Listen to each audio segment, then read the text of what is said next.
ఆ గురించి చెప్పారా లేకపోతే పాస్టర్ గారు కావాలని చెప్పించారా అనేటువంటి భావన మీకు వద్దు. నేను ఏం మెసేజ్ చెప్తున్నానో ఆయనకే తెలియదు. దేని స్తోత్రం కలిగిన తెలుసా మీకు ఏమన్నా?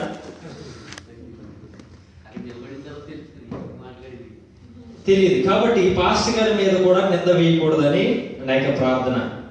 దేని స్తోత్రం కలిగాక సరే, వాక్య కాలంలో మనం వెళ్ళిపోదాం. కొరింథీయులకు రాసినటువంటి రెండవ పత్రిక, అపోస్తలుడైన పౌలు కొరింథీయులకు రాసినటువంటి రెండవ పత్రిక 9వ అధ్యాయము 2వ వచనాన్ని దయచేసి చదవాలని నేను కోరుతూ ఉన్నాను. మీ మనసు సిద్ధమై ఉన్నదని నేను ఎరుగుదును. అందువలన సంవత్సరము నుండి అకయ సిద్ధపడి ఉన్నదని చెప్పి నేను మిమ్మల్ని గూర్చి మాసిదోనియ వారి ఎదుట అతిశయపడుచున్నాను. మీ ఆసక్తిని చూచి అనేకులు ప్రేరేపబడిరి. ఎన్ని స్తోత్రం కలిగి సరిపోతున్నాం. ఏమంటున్నాడు? మాసిదోనియలో ఉన్నటువంటి వారి ఎదుట అతిశయపడుచున్నాను. ఎవరి గురించి చెప్తూ ఉన్నాడు? కొరింథీ సంఘాన్ని గురించి చెప్తూ ఉన్నాడు. ఎక్కడ చదువుతున్నాం మనం? కొరింథీ సంఘాన్ని గురించి చదువుతూ ఉన్నాం. అయితే ఎక్కడ చెప్తున్నాడంటే అపోస్తలుడైన పౌలు ఎవరి దగ్గర అతిశయపడుతున్నాడు అంటే మాసిదోనియలో ఉన్నటువంటి సంఘము దగ్గర అతిశయపడుతున్నాడు. ఎవరి గురించి? కొరింథీ సంఘాన్ని గురించి. ఎందుకని అనేది మన కాన్సెప్ట్ చూద్దాం. అయితే మీ ఆసక్తిని చూచి అనేకులు ప్రేరేపింపబడిరి. Praise lord. హల్లెలూయా. అయితే ఏ విషయంలో ప్రేరేపించబడ్డారు అనేది మీకు ఇక నేను తెలియజేస్తాను. చూడండి, వాక్యంలో మనం వెళ్ళిపోదాం. మనం ఏ విషయంలో ప్రేరేపణ కలిగి ఉండాలి అంటే చాలా విషయాలు ఉన్నాయి. దాంట్లో ఒక సందర్భాన్ని నేను మీకు తెలియజేస్తాను. మత్తయి సువార్త 23వ అధ్యాయము 23వ వచనాన్ని చూద్దాం. మత్తయి సువార్త 23వ అధ్యాయము 23వ వచనం చూద్దాం. అయ్యో వేషధారులైన శాస్త్రులారా, పరిసయ్యులారా, మీరు పుదీనాలోను సోపులోను జీలకర్రలోను 10వ వంతు చెల్లించి ధర్మశాస్త్రంలో ప్రధానమైన విషయంలోను అనగా న్యాయమును కనికరమును విశ్వాసమును విడిచిపెట్టిదిరి. వాటిని మానక వీటిని చేయవలసి ఉండెను. వేటిని మానక వేటిని చేయాలంటున్నాడు. ఈ మాటలు ఎవరు చెప్తూ ఉన్నారు? యేసుక్రీస్తు ప్రభువారు బోధిస్తూ ఉన్నాడు. ఎవరికి? వేషధారులైన శాస్త్రులారా, పరిసయ్యులారా, లేకపోతే సద్దుకాయలారా, లేకపోతే ఆ దేవుని సన్నిధికి వచ్చేటువంటి వాళ్ళలారా. ఏమని? ప్రేసోదరులారా, మీరు పుదీనాలోను సోపులోను జీలకర్రలోను 10వ వంతు చెల్లించి. వాళ్ళు ఏం చేస్తున్నారంట? వారికి కలిగినటువంటి దాంట్లో తీసుకుని వచ్చి ప్రథమ ఫలముగా లేకపోతే 10వ భాగం ఏం చేస్తున్నారు?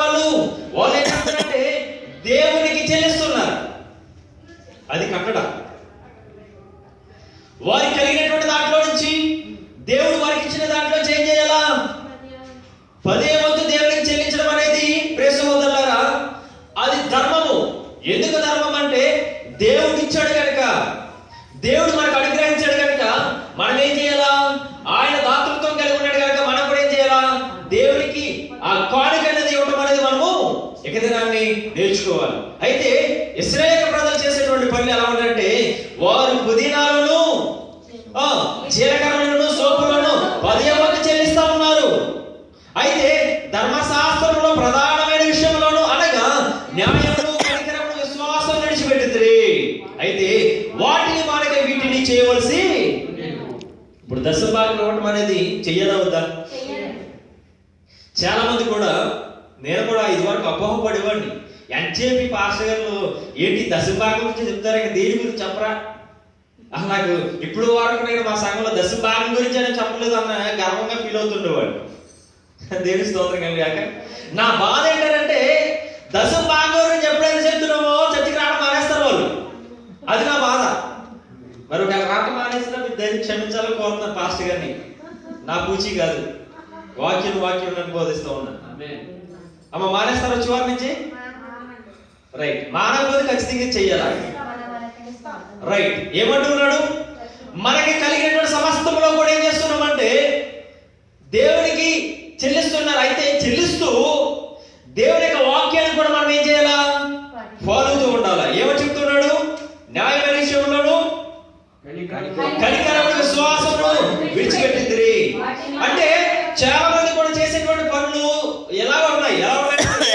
ఏదైనా ఒక కార్యక్రమం వచ్చేటప్పటికి, ఒకవేళ ఈస్టర్ కానీ, గుడ్ ఫ్రైడే కానీ, లేకపోతే జనవరి ఫస్ట్ కానీ, లేదా క్రిస్మస్ కానీ, ఇలాంటి చాలా పెద్ద పెద్ద పండుగ ఏం చేస్తారు తెలుసా? అందరూ కూడా ఇస్తున్నారు కదా, నేను కూడా ఇచ్చేస్తాను అన్నట్లుగా. అయితే దేవుడు ఏం కోరుకుంటూ ఉన్నాడు? నువ్వు బైబిల్ ఫాలో అవుతే ఇవ్వాలా. ఒకవేళ బైబిల్ ఫాలో అవ్వకుండా నువ్వు వెళ్ళించినప్పుడు అవన్నీ యేసుక్రీస్తు గారు చెప్తూ ఉన్నాడు ఈ మాట. నువ్వు దేవుడికి ఇచ్చేటువంటి ప్రతి కానుక కూడా నువ్వు దేవుని యొక్క వాక్యాన్ని ఫాలో అవుతూ దేవుడికి ఇవ్వాలా. ఒకవేళ అలా ఇవ్వకపోతే కనుక దానివల్ల ప్రయోజనము లేదు. మా సంఘంలో కూడా 10 రూపాయలు ఇచ్చినా సరే 10 రూపాయలు కానుక ఇచ్చారో చదవాలి, లేకపోతే వచ్చేవారి నుంచి వాళ్ళు ఎవరు, లేకపోతే మా పేరెంట్కి చదవలేదు. ఒకసారి చాలా బాధాకర విషయం ఏంటంటే, జనవరి మీటింగ్స్ 18, 19 అలా జరుగుతాయి. ఆ జరిగేటువంటి క్రమంలో కానుకలు పెడుతూ ఉన్నారు. ఒక అతను ఏం చేశాడంటే, ఆ కానుక పేపర్ మీద పేరు రాసేసి కవర్ దాంట్లో వేసాడు, కానీ డబ్బులు అతను తీసుకున్నాడు. అంటే బహుశా ఎవరు కానుకిచ్చి ఎవరైనా కానుకైనా దేవుని సన్నిధిలో చెప్పుండొచ్చు, కానీ వ్యక్తి ఏం చేశాడు? ఆ డబ్బులు చేసి కవర్ మాత్రం వేశాడు దాంట్లో. ఇప్పుడు ఏం చేయాలా? లెక్కెడుతుంటారు, కౌంటింగ్ చేస్తున్నారు, పేరెంట్ చదివారు, చర్చలకు వచ్చి కౌంటింగ్ చేస్తుంటే తక్కువ వస్తున్నాయి. ఏంటంటే కవర్లో చూస్తే కవర్లో డబ్బులు లేవు. అంటే ఇస్కరియోతు యూదలాగా తయారవుతున్నారు చాలా మంది. అందుకనే దేవునికి ఇచ్చేటువంటి ప్రతిదీ కూడా ఎలా ఉండాలి తెలుసా? శ్రేష్టమైనదిగా ఉండాలి. అది హృదయపూర్వకంగా ఇచ్చేటువంటిదిగా ఉండాలి. అయితే క్రమముగా దాన్ని ఇచ్చేవారుగా ఉండాలి. ఎలా ఉండాలి? క్రమంగా ఇవ్వాలి. ఏదో మనకి సంవత్సరానికి ఒకసారి వచ్చింది కదా అప్పుడు ఇద్దాం అనుకుంటే అది కూడా మనకి నష్టమే. సాక్ష్యం చూపిస్తాను. ఉత్తిని బోధించిన ఎక్కడెక్కడో అమెరికాలో, ఇంగ్లాండ్లో ఎక్కడ ఏది జరిగిందో అంత వద్దు మనకి సోది. బైబిల్ ఏముందో అదే చూద్దాం ఇక్కడ దాన్ని. అయితే ప్రియ సహోదరులారా, ఎలా ఇవ్వాలంటే వీటిని మానకి ఇవ్వాలంటే ఉన్నాడు యేసుక్రీస్తు గారు. ఎలాగా? మానక. ఎల్లప్పుడూ ప్రతి క్రమము కూడా, క్రమం అనేటువంటిది ఎప్పుడైతే నీలో లేదో నీలో ఆశీర్వాదం లేనట్టే. ఎప్పుడైతే నీలో క్రమం లేదో నీకు జీవితంలో మార్పు లేనట్టే. ఎప్పుడైతే క్రమం లేదో ప్రియ సహోదరులారా, నీ కుటుంబంలో కూడా ఏం లేదు తెలుసా? సంతోషం లేనట్టే. ఇస్సాకు పంట వేశాడు. పంట వేసిన తర్వాత మనం ఆది కాండంలో చదివితే మీకు అర్థమవుతుంది. ఆ దేశంలో కరువు వచ్చేసింది, కానీ ఇస్సాకు అక్కడ ఆశీర్వదించబడ్డాడు. ఏం తెలుసా? అతడు క్రమంగా దేవునికి ఇవ్వటం మొదలుపెట్టాడు. ఎప్పుడైతే క్రమంగా అతనికి వచ్చిన దాంట్లో ఇవ్వడం మొదలుపెట్టాడు, క్రమంగా 100 ఆశీర్వాదం పొందిన వ్యక్తి ఆ ప్రాంతంలో, ఆ దేశంలో ఎవరు కూడా లేదు. క్రమానికి ఉన్నటువంటి ఆశీర్వాదం అలాంటిది. అయితే చూడండి, సామెతల గ్రంథం 3వ అధ్యాయము 9-10 వచనాలు. సామెతల గ్రంథము 3వ అధ్యాయము 9-10 వచనాలు చూద్దాం. నీ రాబడి ఎంతటిలో ఏంటంట? ప్రథమ ఫలము. నీ ఆస్తిలో భాగము ఏంటంట? ఇచ్చి యెహోవాను. మరి ఎవరు ఇస్తున్నారు? మనకు కోయిడి దేశం వచ్చిన తర్వాత మనకు వచ్చినటువంటి ఆయన జీతంలోంచి కానీ, కష్టపడినటువంటి దాంట్లోంచి కానీ ఇస్తున్నారు కదా దాన్ని. కొంతమంది కొన్ని డౌట్స్ ఉన్నాయి. అయ్యగారు మేము ఇక్కడికి వచ్చాయి కదా, ఇండియా దేశంలో ఇవ్వాలా, కోయిడ్ దేశంలో ఇవ్వాలా సంఘానికి? అయితే మీకు ఒక విషయాన్ని జ్ఞాపకం చేస్తాను చూడండి. మీరు ఎక్కడైతే దేవుని యొక్క వాక్యాన్ని వింటున్నారో, ఎక్కడైతే దేవుని యొక్క వాక్యం మీకు వినిపించబడుతుందో అదే సంఘంలో ఇవ్వాలి. నేను చెప్పింది రైట్ అండ్ రాంగ్ బోయస్ గారు? అంగీకారమేనా? మీరు ఇక్కడ ఫోన్ చేసి లేదా ఇక్కడ ఆశీర్వాదాలు పొందుకొని ఎక్కడో మీరు చేస్తారంటే ఎలా కుదురుతుంది? అది కూడా అంగీకారం కాదు. మీరు ఎక్కడైతే దేవుని పొందుకున్నారో అక్కడే మీరు చెల్లించాల. అది కూడా వాక్యం నుంచి మీకు వివరిస్తాను నేను. ఏమంటున్నాడు? నీ రాబడి అంతటిలో ప్రియ సహోదరులారా, నీ ప్రథమ ఫలము, నీ ఆస్తులో భాగము ఇచ్చి యెహోవాను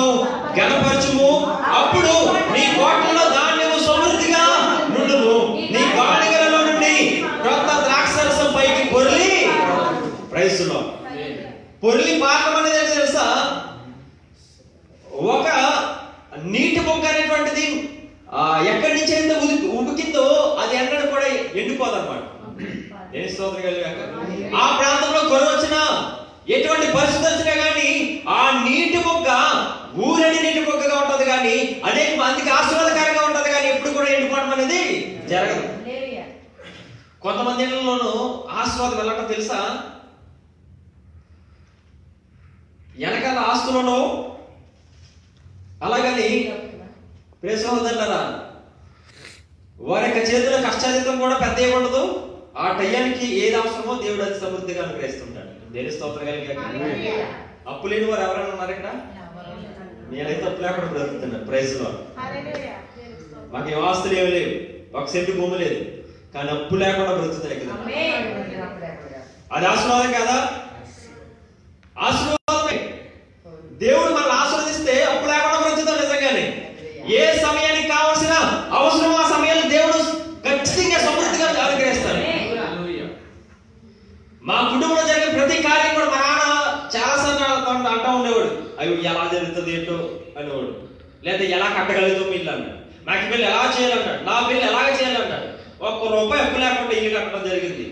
₹1 అప్పు లేకుండా నా మ్యారేజ్ అయింది. ₹1 అప్పు లేకుండా మా అక్క మ్యారేజ్ కంప్లీట్ గా దేవుడు అనుగ్రహించాడు. అప్పు లేకుండానే, అంటే వడ్డీ లేకుండా కూడా వారు చేయి బదులుగా ₹1,00,000 కూడా మా వాళ్ళు బంధువులు కూడా సాయం చేయగలిగారు. అది ఇక్కడికి వచ్చిన తర్వాత అప్పుడు 10 వాళ్ళు అసలు ఆ కుటుంబంలో వాళ్ళు కాబట్టి సహకరించారు. అందుకనే ఒకరి దగ్గర చెయ్యి చాచుకున్న దేవుడు ఏం చేస్తాడు? మనకి సాయం చేయాలి. ఎప్పుడో తెలుసా? ఇక్కడ ఏమో చెప్తున్నాడు 9వ వచనంలో, నీ రాబడి అంతట్లో ప్రథమ ఫలము నీ ఆస్తిలో భాగం నుంచి యెహోవాను కనపరుచును. ఎవడిస్తున్నాడు అండి దేవుని కొరకు? ఎవడిస్తున్నాడు? పిడికిలు బిగించేవారు కానీ పిడికిలు ఇప్పేవారు ఎవరున్నారు ఇక్కడ దినాన్ని? నాకు చాలా బాధ కలుగుతుంటుంది. అరే డబ్బులు ఏంటి ఎలా ఖర్చు అయిపోతున్నాయి, ₹1 జోబులు నిలవట్లేదని. మా ఫ్రెండ్ ఒక ఆయన గోల్డ్ గారు అని, పెద్ద వయసు అయింది. అయితే నేను సంభాషించాను ఒకసారి, ఏంటి సార్ అసలు డబ్బులు నిలబడాలంటే ఏం చేయాలని. గుప్పులు అలా పట్టుకుని అలా నిలబడతాయి అన్నారు. అది సాధ్యమే? నాకు సాధ్యం కాదు నిజంగా. ఎప్పుడైతే నువ్వు గుప్పులు ఎక్కుతున్నావో నువ్వు ఆత్మ సంబంధంగా ఆత్మీయంగా బలపడటానికి, నీ కుటుంబంలో లోటు లేకుండా బ్రతకడానికి అవకాశం ఉంటుంది. నీ కొట్లలో ధాన్యం సమృద్ధిగా ఉంటది. క్రొత్త ద్రాక్షరసం పైకి పొర్లి అంటే నీకు ఎటువంటి కొదువా ఉండదన్నమాట.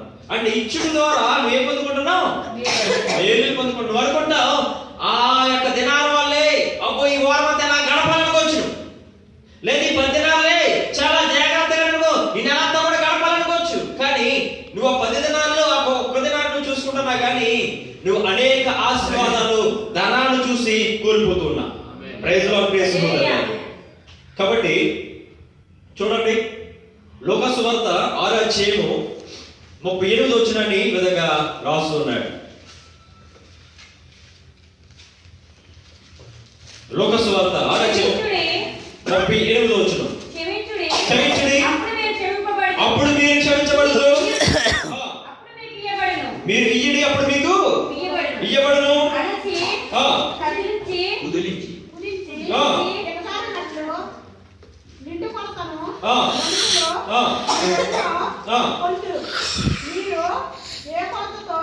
మీరు ఏ కొలతతో కొలుతురో ఆ కొలతతోనే మీరు మరలా కొలవబడుదురు. Praise lord. మీరు ఎలాగైతే ఇస్తున్నారో అదే కొలత మీకు ఉంటుంది. మీరు బ్యాంకులో వేస్తున్నప్పుడు ఒకవేళ వాడు దీనికి 5 పైసలు 10 పైసలు వడ్డీ వేసి ఇవ్వచ్చు, కానీ దేవుడు దానికి 10 రెట్లు ఇస్తాడు అన్నమాట. మీరు ఇండియా దేశం వెళ్ళండి, ఇండియా దేశం వెళ్ళిన తర్వాత వారానికి మీ ఇంటి దగ్గరికి ఒక LIC చేస్తారు పరిగెట్టుకుని. ఎందుకని? నీకు ఇంత కడితే కనుక నీకు ఎన్ని రెట్లు వస్తుందని చెప్తాడు. మనం ఏం చేస్తున్నాడు? నాకు చాలా మంది LIC వాళ్ళు తిరిగారు, నాకు కూడా ఎప్పుడు కోవిడ్ రాకముందే తిరిగారు. నేను వాళ్ళ కోసం తప్పించుకుని పారిపోతుండే వాళ్ళ గురించి. ఎందుకని? వాళ్ళు బాగా భరించలేక కనీసం ఒక గంట మన దగ్గర కూర్చుని ఇదిలాగా అదిలాగా అని చెప్తూ ఉండేవారు. నేను అప్పుడు నేను జ్ఞాపకం చేసుకున్నాను, నాకు ఇన్సూరెన్స్ అనేది దేవుని యొక్క రాజ్యంలో ఉంది. Praise Lord. భూలోక సంబంధించిన ఇన్సూరెన్స్ మనకి ఎందుకు పనికిరాదు. అయితే ఇక్కడ ఏం చెప్తున్నాడు? మీరు ఏ కొలతతో అయితే కొలుస్తున్నారో ఆ కొలతతోనే మీరు కూడా కొనబడతారు. మీరు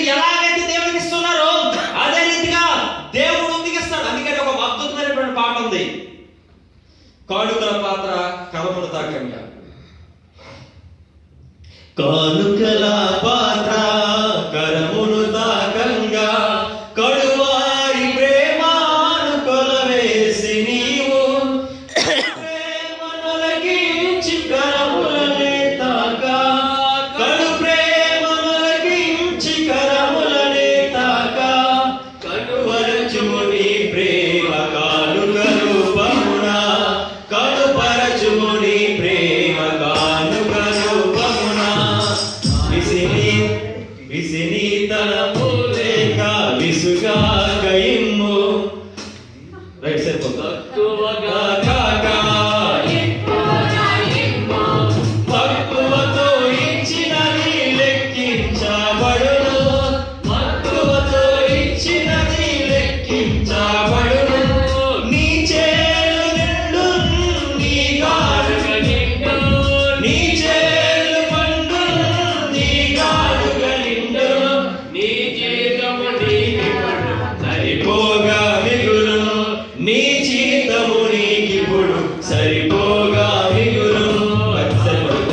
పాత్ర కరమును తాకంగా కడువారి ప్రేమను కొలవేసి నీవు కడు ప్రేమనొలగించి కరములనే తాకా. కడు ప్రేమనొలగించి పెదవులనే తాకా. కడుపరచుము నీ ప్రేమ కానుక రూపమున.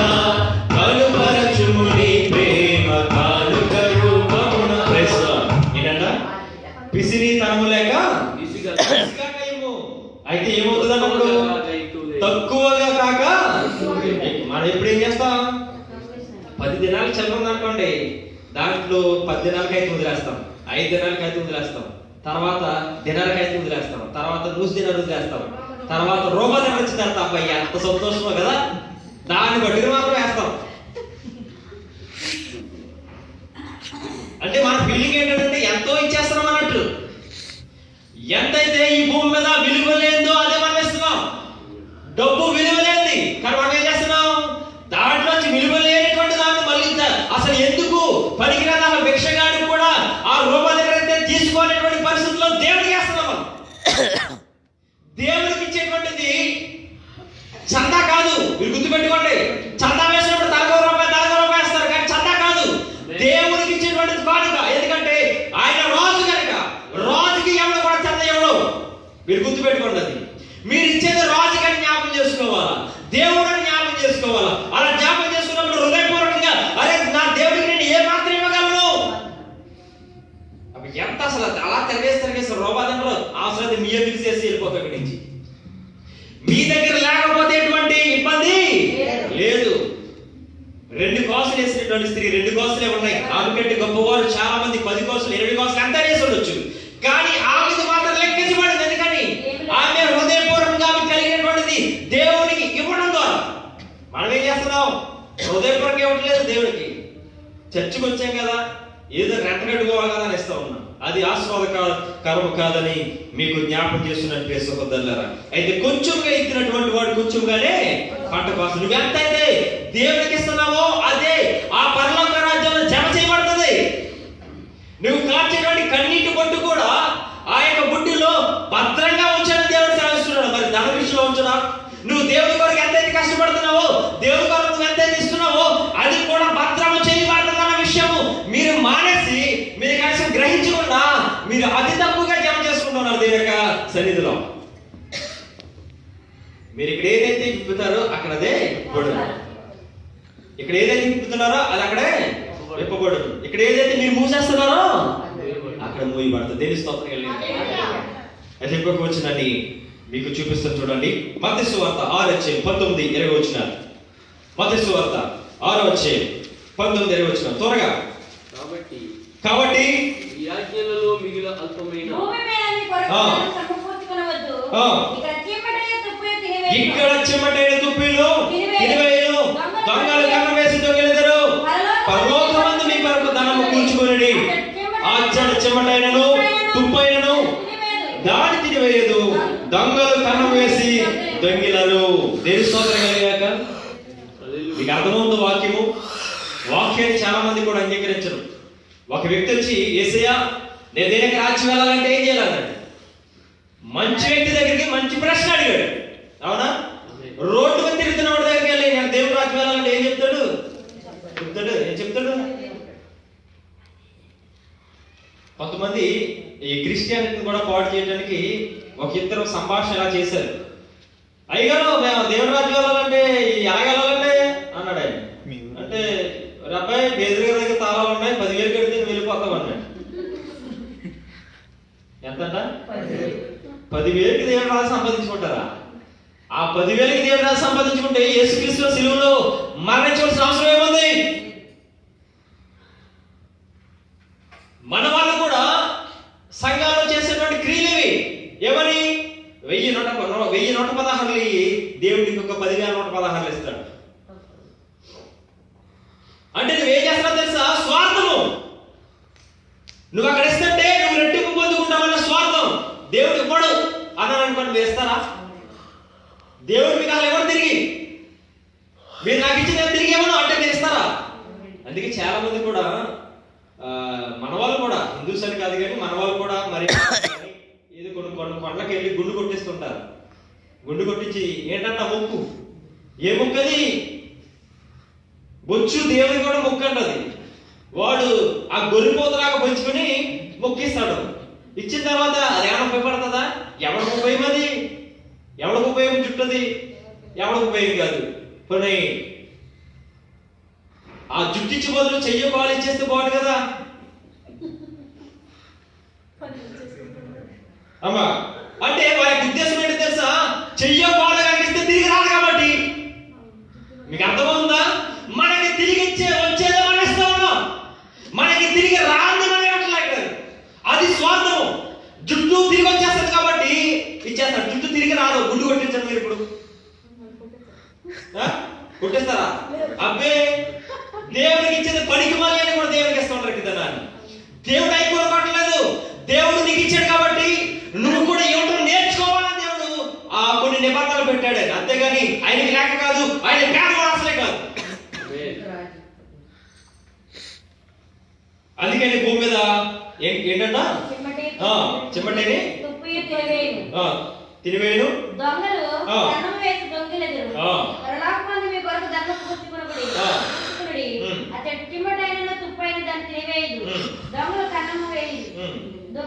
అయితే మందిరం గురించి కూడా ఒక మాట సెలవుస్తున్నాడు. 3:10 మలాకి గ్రంథం మందిరం గురించి కూడా ఒక మాట, అద్భుతమైన మాట మాట్లాడుతున్నాడు.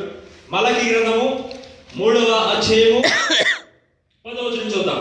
నా మందిరములో ఆహారం ఉన్నట్టు నా మందిరంలో ఆహారం ఉన్నట్లు 10వ భాగమంతయు మీరు నా మందిరపు నిధిలోనికి తీసుకుని రండి. దీని చేసి మీరు నన్ను శోధించినట్లా నేను ఆకాశ వాక్యంలో విప్పి పట్టజాత విస్తారమైన దీవులతో కుమ్మరించదనని సైన్యములకు అధిపతి యెహోవా సెలవిస్తున్నాడు. Praise Lord. ఏముండాలంట? ఆయన యొక్క మందిరంలో ఆహారం ఉన్నట్లు ఏం చేయమంటున్నాడు?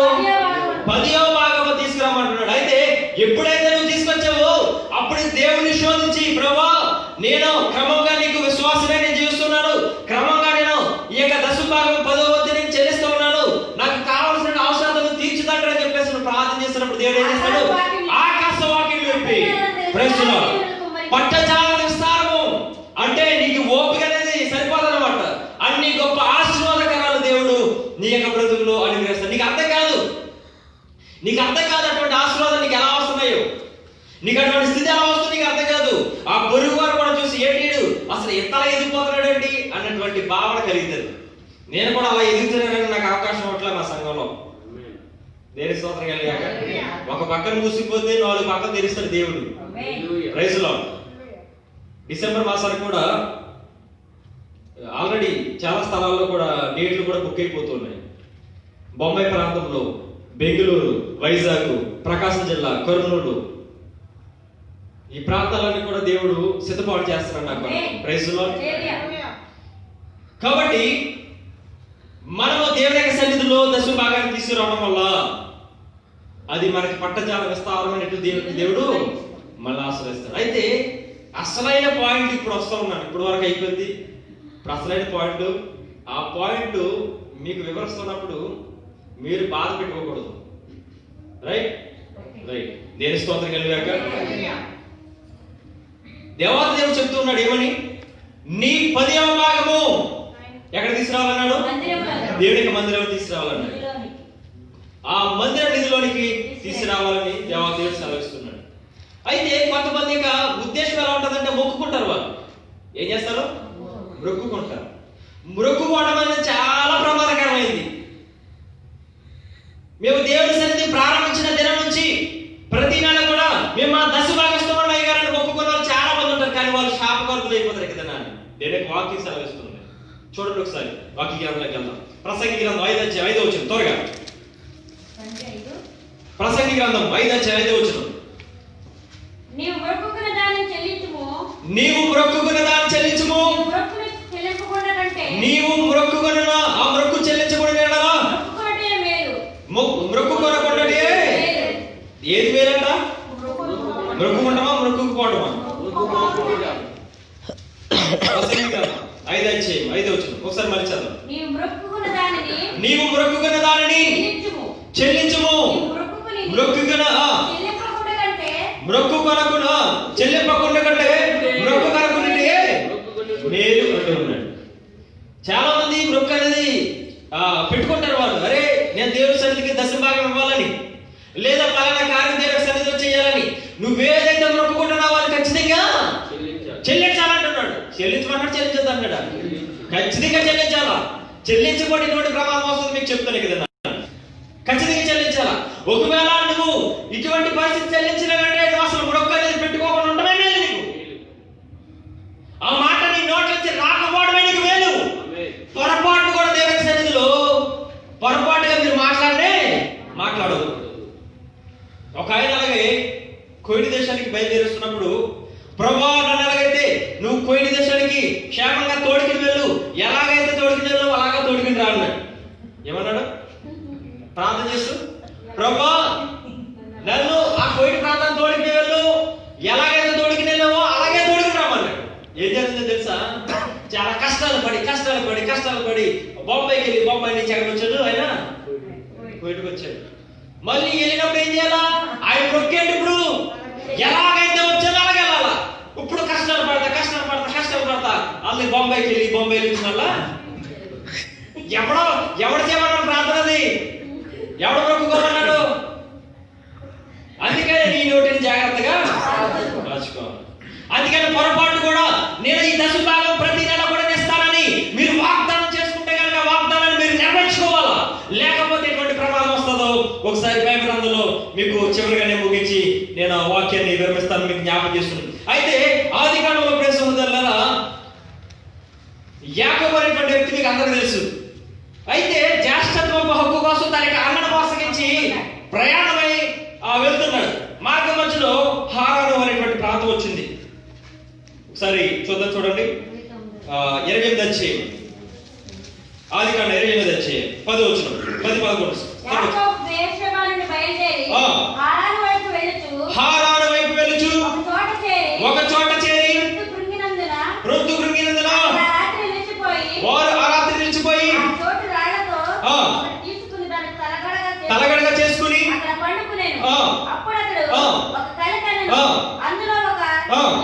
నిచ్చెన మీద నిలబడి ఉండెను. దాని కొన ఆకాశం కంటెను. దాని మీద దేవుని దూతలు ఎక్కుచూ దిగుచుండిరి. సరిపోతుంది. ఒకసారి నేను వివరించుకుంటే టైం సరిపోతుంది కాబట్టి. అయితే ఈ హారాను నుంచి బయలుదేరాడు. హారాను మార్గం గుండా వెళ్తున్నప్పుడు ఒక ప్రాంతం వచ్చింది. ఆ ప్రాంతం వచ్చిన తర్వాత చాలా చీకటి పడిందేమో, కొన్ని రాళ్ళు తీసుకుని తలదండిగా చేసుకుని అతను తలవాల్చుకుని పడుకున్నాడు. పడుకున్న తర్వాత అతనికి ఒక కల వచ్చింది. ఏట కల? ఆకాశం నుండి భూమికి ఒక నిచ్చెన వచ్చిందంట. ఆ నిచ్చెన ఆ దేవదూతల నిచ్చెన మీద నుంచి భూమి మీద నుంచి ఎక్కుచూ దిగుతున్నాయంట. అయితే ఆ నిచ్చెన ఎవరు కాదు, యేసుక్రీస్తు ప్రభువు. Praise Lord. దేవదూతల సమాచారాన్ని భూమి నుంచి పైకి తీసుకెళ్తూ ఉన్నాయి. కల వచ్చింది. అయితే కల వచ్చిన తర్వాత జరిగినటువంటి సందర్భం చూడండి ఒకసారి. 16వ వచనం. యాకోబు నిద్ర తెలిసి నిశ్చయముగా యెహోవా ఈ స్థలమందు ఉన్నాడు, అది నాకు తెలియకపోయినని భయపడి ఈ స్థలం ఎంతో భయంకరము, ఇది దేవుని మందిరం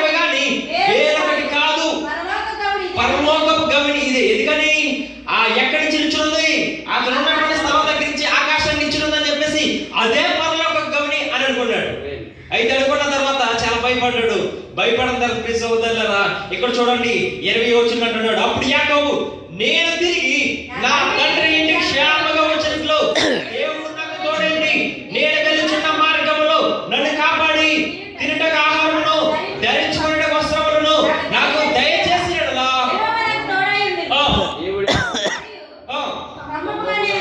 మరియు ఈ రాయి దేవుని మందిరమును మరియు నీవు నాకు ఇచ్చిన యావత్తులో ఎన్ని వద్దమ్మా? ఇక్కడే ఉన్నారు మీరు, ఇక్కడే ఉన్నారా? Praise Lord. ఎన్ని వద్దు? దశమ భాగం. ఎన్ని వద్దు? ఏమంటున్నాడు యాకోబు? నేను పారిపోతున్నాను. ఎక్కడికి? లాబాను దగ్గరికి పారిపోతున్నాడు యాకోబు. ఈ పారిపోయేటువంటి కావాలంటున్నాడు, నేనే కనుక క్షేమంగా నా యొక్క మామగారింటికి వెళ్ళి అక్కడి నుంచి తిరిగి క్షేమంగా ఎలాగంట తినడానికి ఆహారము, త్రాగడానికి నీళ్లు, కట్టుకోవడానికి వస్త్రము, ఉండటానికి ఇల్లు. ఎంతకన్నా ఏం కావాలి మనిషి? ఆయన కావాలా? కొంతమంది విస్తారంగా ప్రార్థన చేస్తారు, ప్రభు నాకు అది ఇచ్చే ఇది ఇచ్చేది. ఏమీ లేదు. తినడానికి ఆహారము, త్రాగడానికి నీళ్లు, ఉండడానికి ఇల్లు, కట్టుకోవడం బట్ట ఉంటే ఈ భూమి మీద ఏం అవసరం. Praise Lord. అయితే ఎన్ని అనుగ్రహిస్తే ఏమిస్తారంటున్నాడు? 10 వంతు ఇస్తారు అని చెప్పేశారు. అయితే యాకోబు చేసినట్టు పని తెలుసా? లాబానికి వెళ్ళాడు. లాబానికి వెళ్ళిన తర్వాత దేవుడు అతన్ని ఆశీర్వదిస్తానే ఉన్నాడు. ఆశీర్వదించాడు. విస్తారమైనటువంటి ఆ యొక్క గొర్రెలు, మేకలు, లేకపోతే విస్తారమైనటువంటి ఆ సంపద సంపాదించుకున్నాడు. 2 భార్యలు, 2 దాసీలు ఉన్నారు.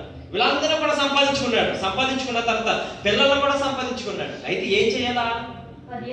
10 చెల్లించాలి. మరి యాకోబు ఏం చేయాలి తెలుసా? ఒకసారి చూడండి 33వ అధ్యాయం 17వ వచనంలో 33వ అధ్యాయం. అప్పుడు యాకోబు ప్రయాణమైపోయి ఎక్కడికంట? సుక్కోతుకు ప్రయాణమైపోయి ఇల్లు కట్టించుకుని తన పశువులు పాకలు వేయించెను. అందుచేత ఆ చోటుకి సుక్కోతు అని పేరు పెట్టబడింది. రైట్. ఏమంటున్నాడు ఇక్కడ? ఎక్కడికి వెళ్ళిపోయాడు? లాబాను దగ్గర నుంచి ఎక్కడికి వెళ్ళాడు? సుక్కోతుకి వెళ్ళాడు. ఎక్కడికి వెళ్ళాలి? ఏ స్థలంలో అయితే దేవుడు దర్శనం అనుగ్రహించాడు, ఏ స్థలంలో అయితే బేతేలు అని పేరు పెట్టాడు, ఇది దేవుని యొక్క ఇల్లే తప్ప ఇంకేం కాదని చెప్పేసి దేవుని యొక్క మందిరం అని పేరు పెట్టాడు. ఆ స్థలానికి మళ్ళీ వచ్చి 10వ భాగం చెల్లించలేదు కానీ మొక్కుకున్నాడు కనుక. అయితే ఏం చేశాడు ఇప్పుడు? ప్రసూతుల్లో ఏం చేశాడు? సుక్కోతుకి వెళ్ళిపోయాడు. మరి దేవునికి చిత్తమా? దేవునికి చిత్తం కాదు. మరి జరిగినటువంటి పర్యవసానం ఏంటంటే చూడండి ప్రియ సహోదరులారా, ఆ ప్రాంతానికి వచ్చేటప్పటికి ఏం జరిగింది తెలుసా? ఆ ప్రాంతంలో ఉన్నటువంటి రాజకుమారుడు తన యొక్క కూతురిని పగటాలే పాడు చేశాడు. ఏం చేశాడు? పాడు చేశాడు. అయితే ఎప్పుడైతే ఇలా పాడైపోయిందని చెప్పి తెలిసిందో తన యొక్క అన్నలు రూబేను, షిమ్యోను, లేవి వీళ్ళందరూ కూడా ఏం చేయాలి తెలుసా? ఆ ప్రాంతంలో ఉన్నటువంటి మగవారందరూ కూడా చాలా మంది కూడా చెప్పుకుండా వెళ్ళిపోయారు. వాళ్ళు హత్య చేసుకుంటూ వెళ్ళిపోయారు. కారణం ఏంటంటారు? వెళ్ళవలసినటువంటి స్థలం అది కాదు. దేవునికి మందిరానికి వెళ్ళాలా? దేవుడు ఏ స్థలంలో అయితే నువ్వు అర్పించాలని నువ్వు మొక్కుకున్నావో ఆ స్థలానికి వెళ్ళి దేవునికి దశమ భాగాన్ని అర్పించాలా. కానీ ఏం చేస్తున్నాడు? ఆ స్థలం వదిలేసి వేరే స్థలానికి పోతున్నాడు. మనం దేవునికి సన్నిధిలో మొక్కుకున్నటువంటి మొక్కుబడులు కూడా ఏం చేయాలా? ఏ స్థలంలో మొక్కుకున్నామో ఆ స్థలానికి వెళ్ళి చెల్లించాలా. కానీ ఏం చేయట్లేదు? చెల్లించట్లే. ఆ చెల్లించిన పక్షాన కుటుంబంలో ఆ కుమార్తె చెడిపోయింది, లేకపోతే పాడు చేయబడి, కుమారులేమో హత్యలు చేసేటువంటి నరహత్తులుగా తయారు. కారణం ఎవరంటారు? యాకోబు కాదా అంటారు. చేయవలసిన పని అండి దశభాగాన్ని చెల్లించాలి అని మీకు జ్ఞాపకం చేస్తారు. అయితే దేవుడు యాకోబుకి జ్ఞాపకం చేస్తారు. 34 వచ్చిన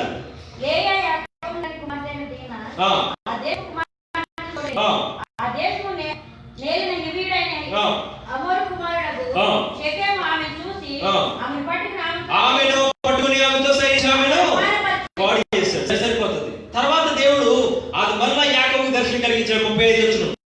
దేవుడు యాకోబుతో నీవు లేచి బేతేలుకు వెళ్ళి అక్కడ నివసించి నీ సహోదరుడి యాకోబు ఎదుట నీవు పారిపోయిన